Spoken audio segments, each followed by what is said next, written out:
A ver, vamos a ver ahora lo que corresponde a las pruebas cualitativas para la identificación de lípidos, ¿ya? A ver, un ratito.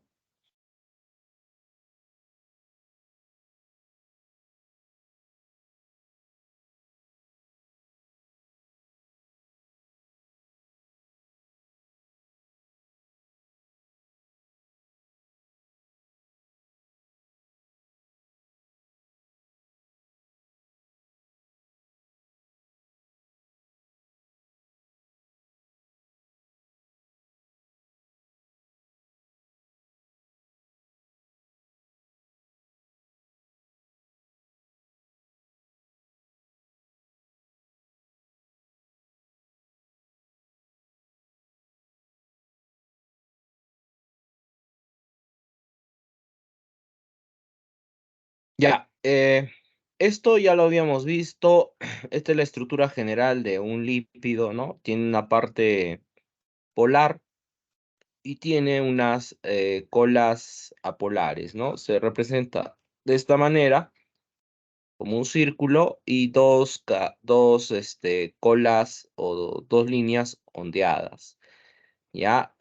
La parte polar está representada por la cabeza polar, ¿no? Que correspondería al grupo fosfato y al compuesto nitrogenado, que puede ser colina o etanolamina.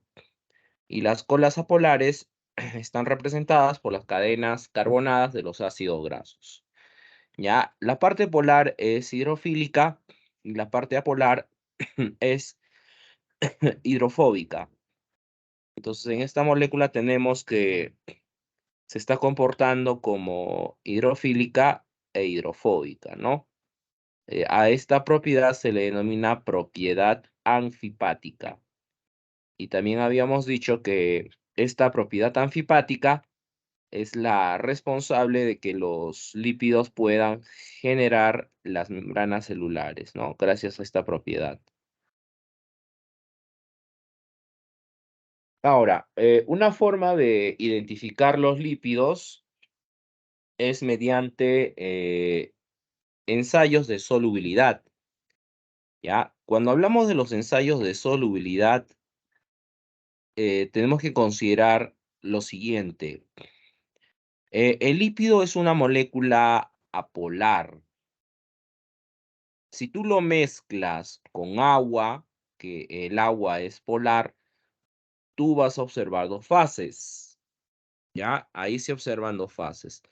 ¿Por qué se observan dos fases? Porque las dos sustancias que se están mezclando tienen polaridades diferentes y por lo tanto van a ser insolubles, ¿ya? Ahí el resultado va a ser la insolubilidad. Ahora, ¿en qué tipo de sustancias sí son muy solubles los lípidos? En solventes orgánicos, como el caso del éter, el benceno y el cloroformo. El éter, benceno y cloroformo son solventes apolares y cuando tú lo mezcles con el aceite, se observaría una sola fase, ¿ya? Porque tienen la misma polaridad. En el caso de la acetona y ¿cómo se llama? De la acetona y de los alcoholes, el aceite con acetona y los alcoholes van a ser parcialmente solubles, ¿ya? Su solubilidad es parcial con el caso de los alcoholes y las cetonas, y completa con el caso del benceno, éter y cloroformo.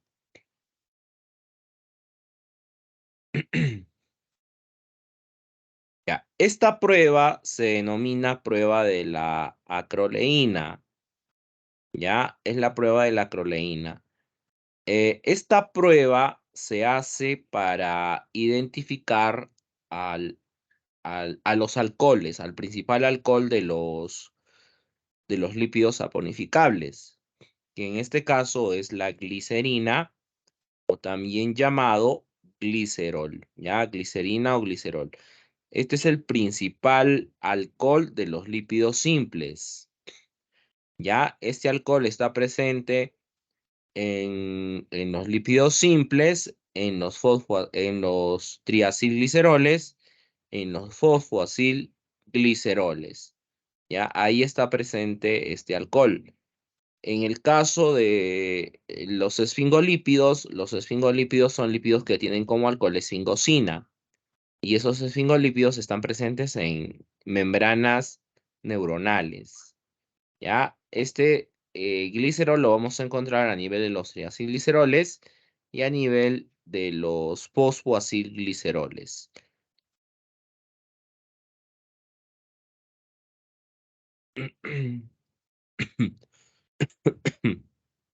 Ya. ¿En qué consiste esta prueba de la acroleína? Que es la que vamos a realizar en el laboratorio. ¿Ya? Consiste en colocar en un tubo de ensayo,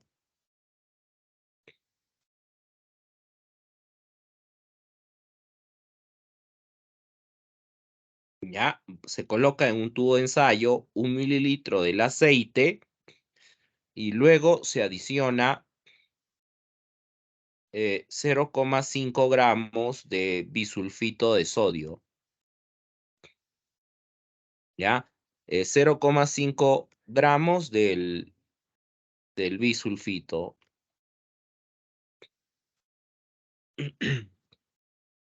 Luego se agita para mezclar el bisulfito con el aceite y luego va a ser sometido a calor, ¿ya? A calor.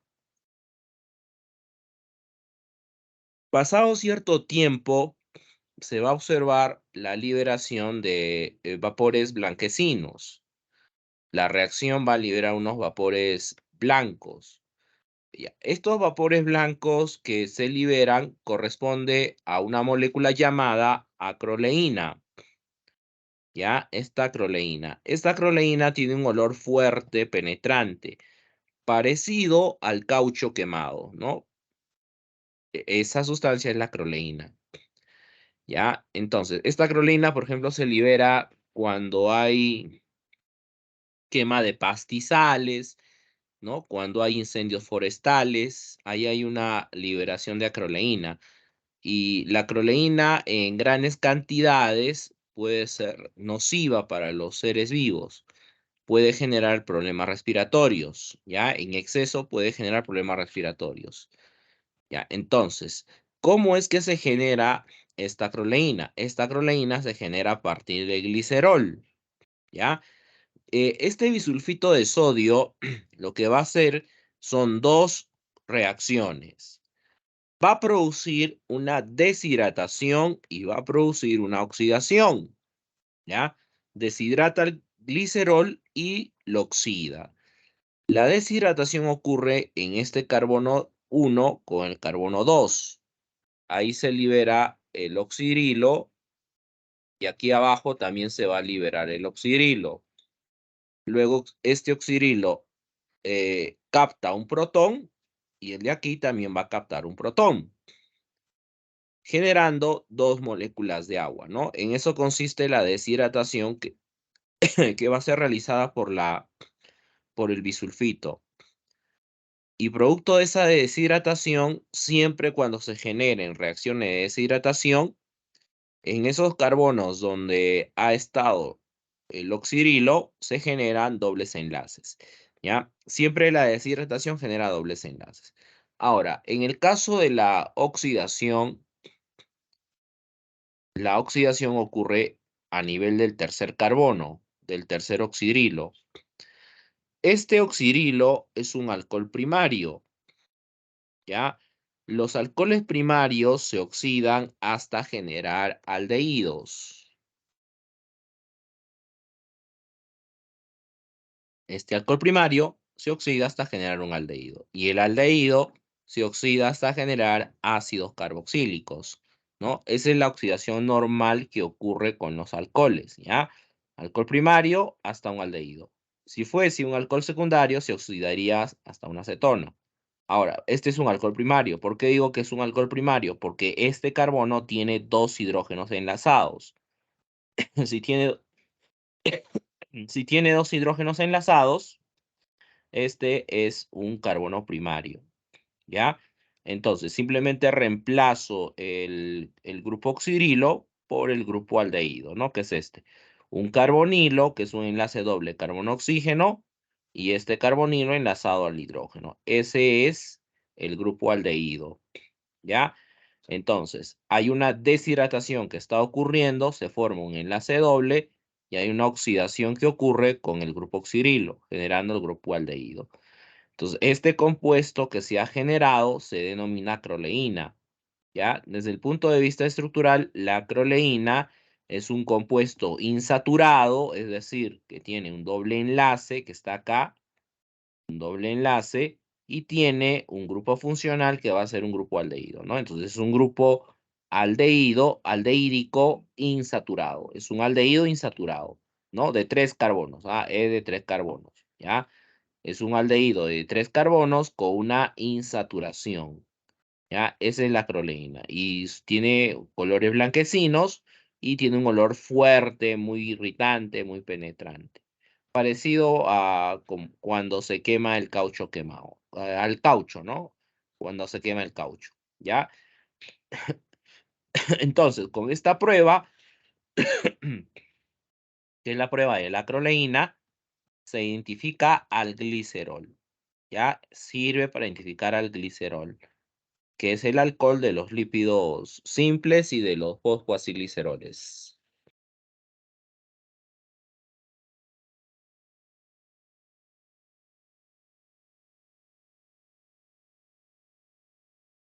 Con respecto a las pruebas de coloración, estas pruebas de coloración, existe un colorante que puede generar tinción de los lípidos, ¿ya? Ese colorante se denomina reactivo de Sudán 3 o también puede ser el reactivo de Sudán 4, Sudán 3 o Sudán 4. Este es un colorante rojo. Cuando se le adiciona a los lípidos, eh, lo que va a ocurrir es que el lípido se va a teñir de color rojo, ¿ya? Se tiñe de color rojo, ¿no? Se le agrega unas 3 gotitas a un tubo de ensayo que contiene 2 mililitros de aceite y luego se agita y se deja en reposo. Pasado un tiempo, el tubo se va a tornar de color rojo, ¿no? El reactivo que lo tiñe es el reactivo de Sudán 3 o Sudán 4, cualquiera de los dos.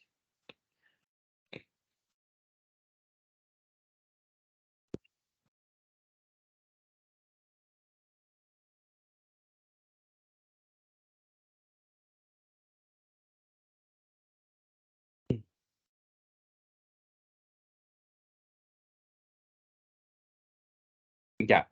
Esta es la prueba de saponificación, ¿no? Que consiste en la formación de jabones, que es lo que han hecho ustedes en casa, ¿no? Si hablamos de saponificación, no es más que una hidrólisis de lípido utilizando álcalis fuertes. Álcalis fuertes como el hidróxido de sodio o podría ser el hidróxido de potasio, ¿ya? En este caso, ustedes han utilizado hidróxido de sodio, ¿no? La soda cáustica, ¿ya? Esta soda cáustica es la que han utilizado para poder elaborar su jabón. La soda cáustica contiene hidróxido de sodio impuro, pero puede servir para elaborar los jabones.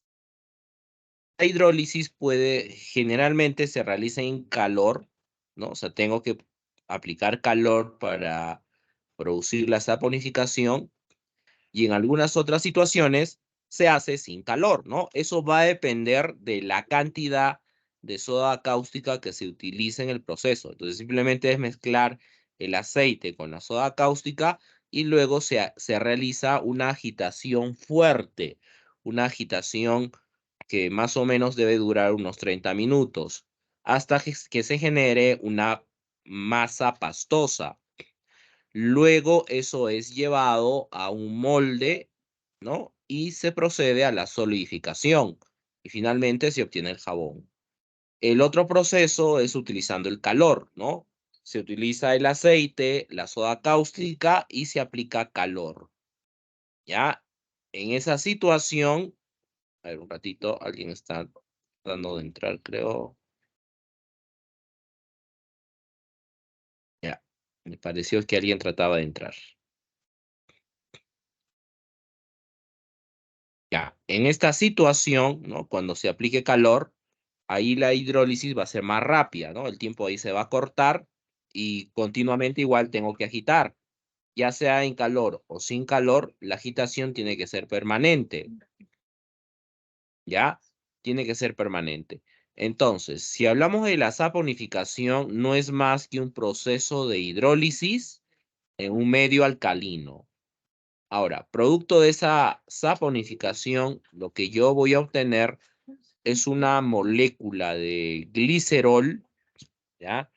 Una molécula de glicerol, acá está la reacción, ¿no? Este es el lípido, le aplicamos el álcali, agitamos y pasado un tiempo lo que obtendríamos sería la ruptura del enlace tipo éster de los lípidos, se produce la hidrólisis.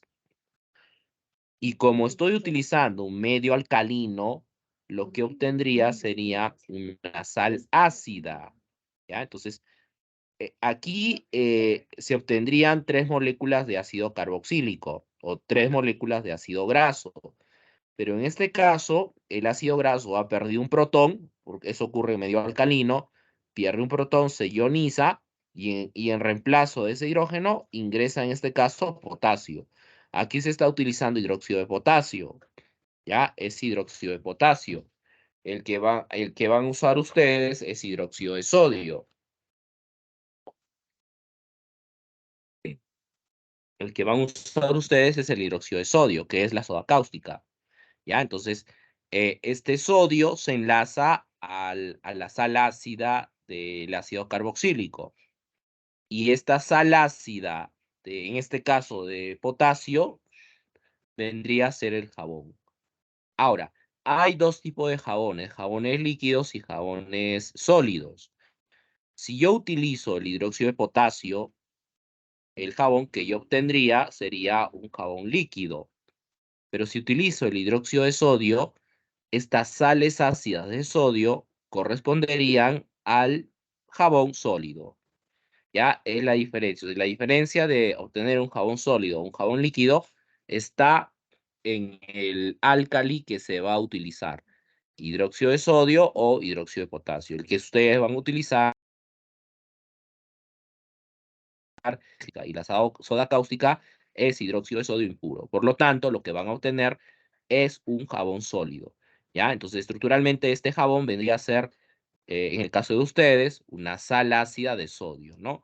3 moléculas de sales ácidas de sodio, más el glicerol, ¿ya?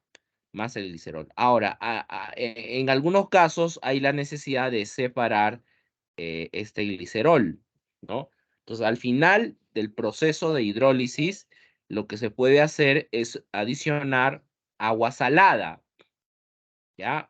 Una solución concentrada en sal. Y esa solución concentrada en sal lo que va a hacer es precipitar el jabón. Hace que precipite el jabón. Y simplemente se hace una filtración y recolecto el jabón, ¿ya? Con agua salada. Si hay la necesidad de hacerlo, se puede hacer, ¿no? Para separar el glicerol del jabón, ¿ya? Lo que va a hacer la agua salada es precipitar el jabón, ¿ya? Entonces, en esto consiste la saponificación, ¿ya? Es un proceso de hidrólisis en un medio alcalino que se puede utilizar, en donde se puede utilizar hidróxido de sodio o hidróxido de potasio, y producto de esa hidrólisis se genera una molécula de glicerol y 3 moléculas de sales ácidas, ya sea de sodio o potasio, que corresponderían al jabón.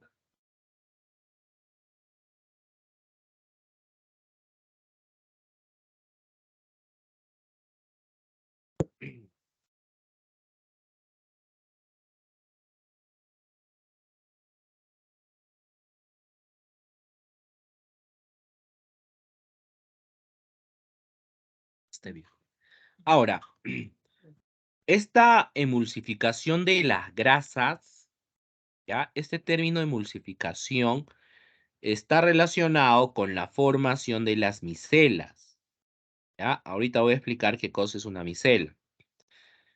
Y esto ocurre cuando utilizamos detergentes. ¿Ya? Esto va a ocurrir cuando utilizamos detergentes. Entonces, si nosotros tenemos un recipiente, ¿no?, que contiene aceite y le adicionamos agua, ¿ya? Lo que va a ocurrir es que en la parte superior, como aquí tengo agua, las cabezas polares en contacto con la superficie del agua, todas las cabezas polares, y las colas en contacto con el aire, ¿ya? Hacia arriba. O sea, el aceite estaría en la superficie, ¿no? De tal forma que no se van a poder mezclar, ¿ya? Entonces, ahí yo tendría una monocapa lipídica lineal, de tal forma que las cabezas en contacto con el agua y las colas en contacto con el aire. Ahora, ¿qué ocurre si este recipiente yo lo llego a agitar?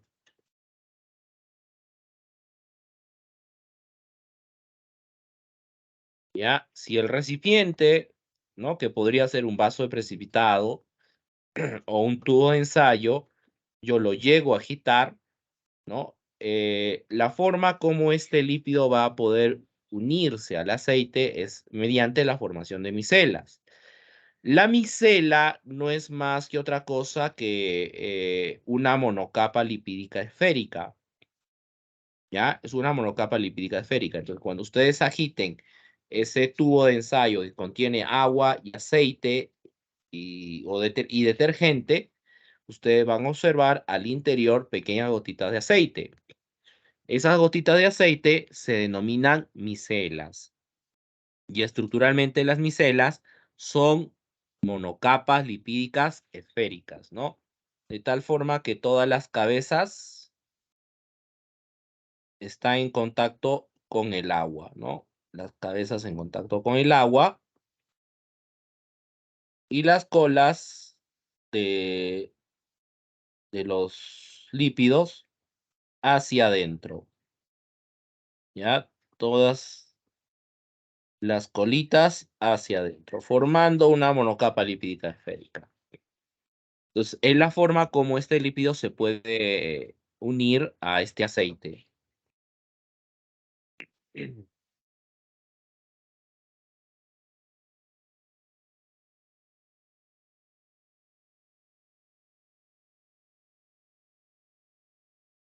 ¿Ya? Las cabezas polares en contacto con el agua y las colas hacia adentro. Esta es la micela. Ahora, los detergentes también son anfipáticos.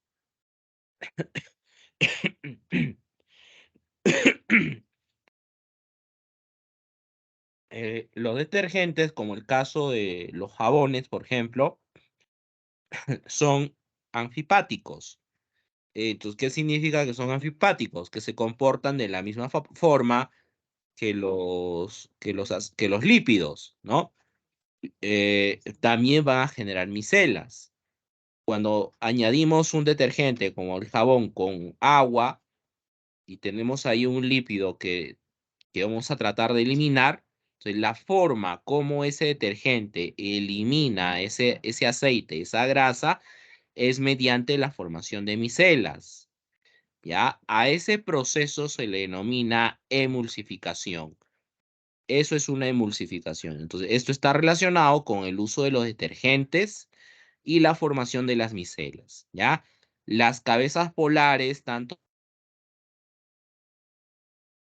del gente en contacto siempre con el agua, ¿ya? Esas son es la parte polar, que es hidrofílica, y las cabezas polares del detergente y del aceite o del lípido hacia adentro, ¿ya? Formándose estas micelas.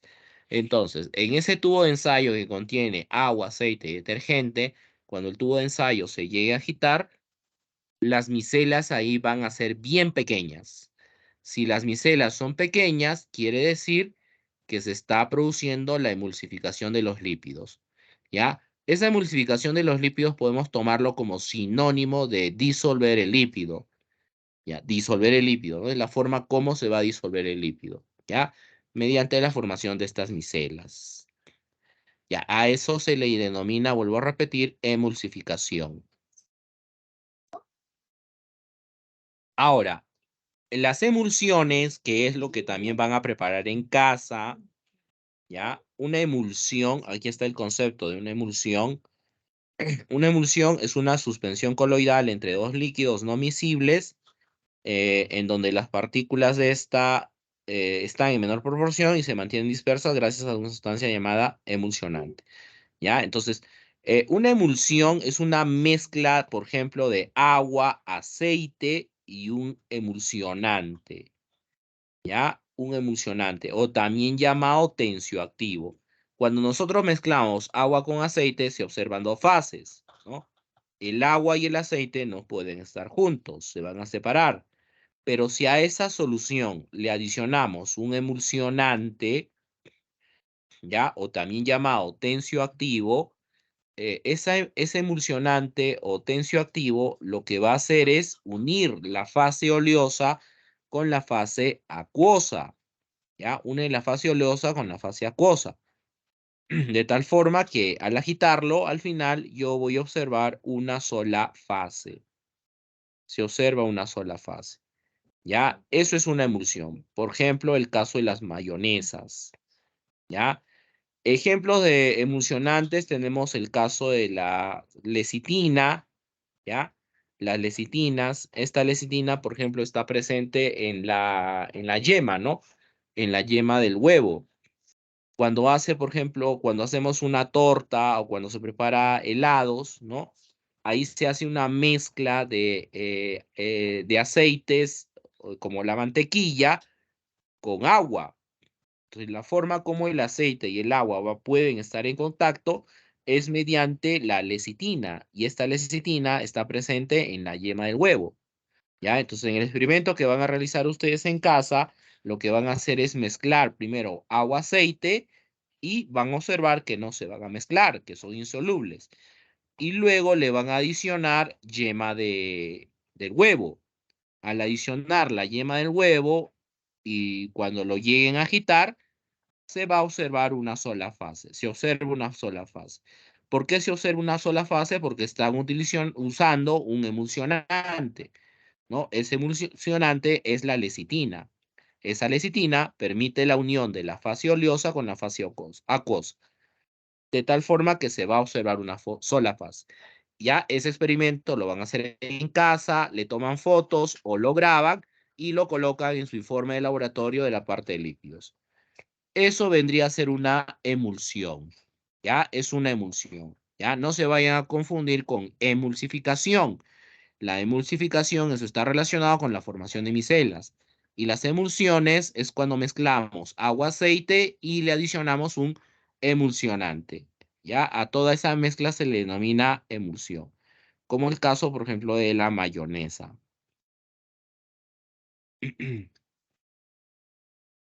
Ahora, los jabones que van a elaborar ustedes, esos jabones tienen un inconveniente.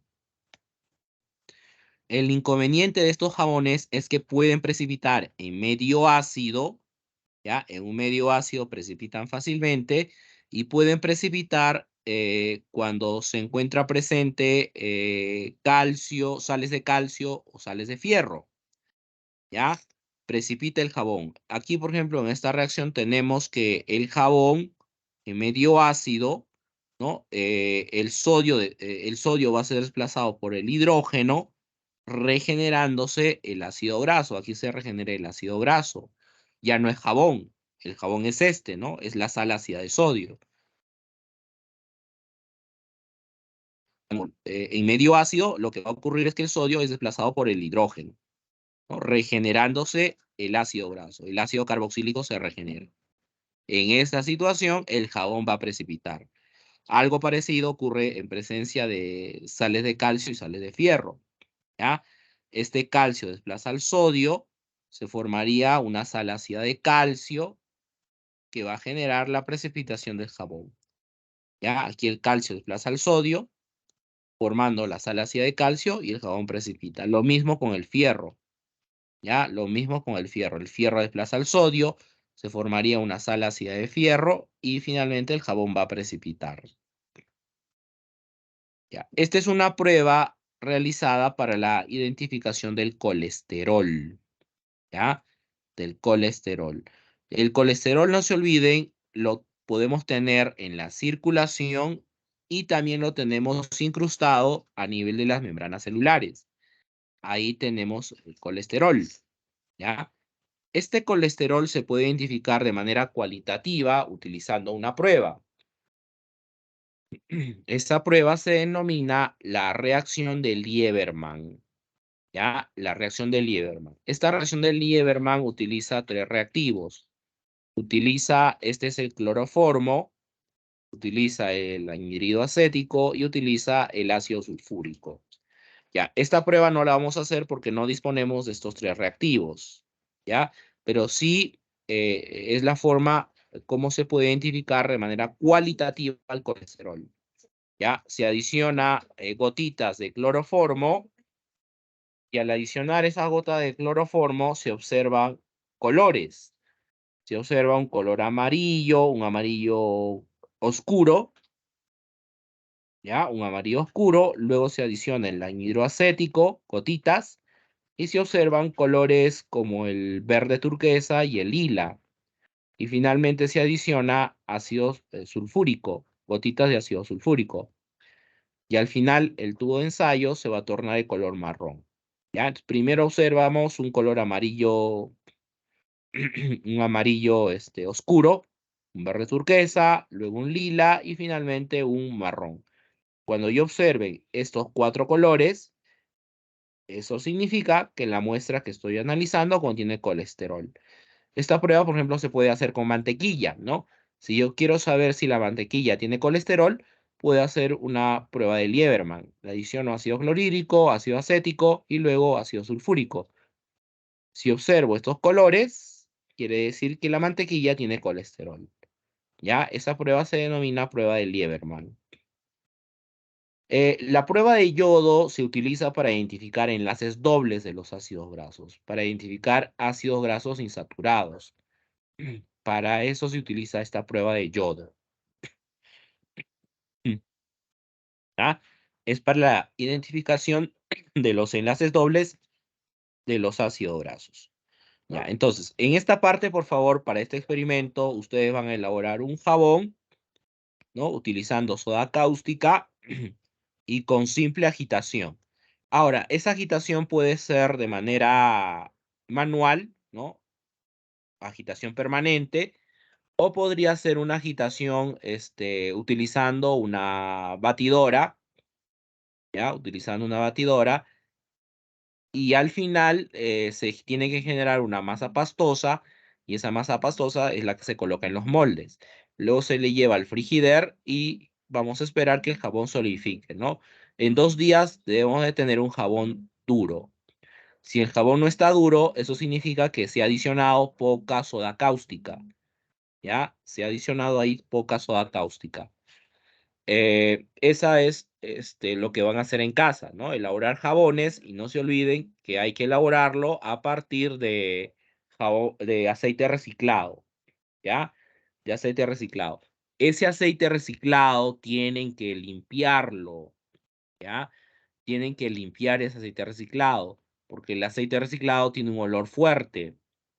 Entonces, una forma de quitarle ese olor fuerte es haciendo lavados con abundante agua y luego se puede adicionar maicena o si no, carbón activado. El carbón activado es un poco más difícil de conseguir, pero la maicena sí es fácil de conseguir, ¿no? Se calienta el aceite con maicena y la maicena se encarga de adherir todas las impurezas. Y luego se filtra el aceite y ya tengo un aceite limpio. Y con ese aceite limpio elaboro mi jabón, ¿ya?